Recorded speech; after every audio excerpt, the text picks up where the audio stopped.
بە پێی ئامارێکی فەرمانگەی تەندروستی کەرکووک لە سەدا 11 دانیشتوانی پارێزگاکە خۆیان بە ڤاکسین دژ بە کۆرۆنا کوتاوە. لێپرسایەکی فەرمانگەی تەندروستی شارەکەش دەڵێت سەرباری هەڵمەتی کوتان بە ڤاکسین حاڵەتەکانی توشبوون و مردنیش بە کۆرۆنا لە پەرێزگای کەرکووک زیادیان کردووە. مادەی توشبوان زۆر بە ڕێژەیەکی زۆر یەکجار زیادی کردووە.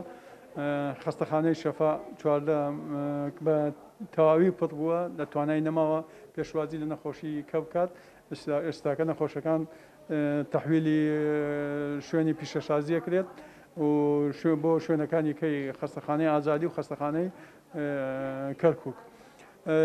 ئەمەش ئەوواگەینێ کە پەتاکە زۆر بە شێوەیەکی بەرچاو بە خێرا بڵاو بێتەوە لە ناو پارێزگای کەرکووکە. لە بەرامبەر زیادبوونی حاڵەتەکانی توشبوون و مردن بە کۆرۆناش کاندیدێکی یاوپەیمانی کوردستان لەو پارێزگایە ڕەخنە لە سیستمی ئێستای تەندروستی کەرکووک دەگرێت.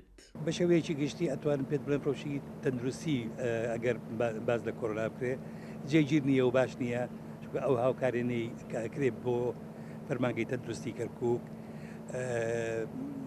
وەکو فەرمانگەیش خۆی چونکە چەند کەسانێک کار بەدەستن لەناو ئەم فەرمانگەیە ئێستا ئیشەکانن بە ڕێکوپێکی نابنەڕێوە و ئەو خزمەت گوزاری پێشکەشی دانیشتوانی شاری کەرکووک بکن بە پێی هەست و خواستی دانیشتوانی شارەکە نییە.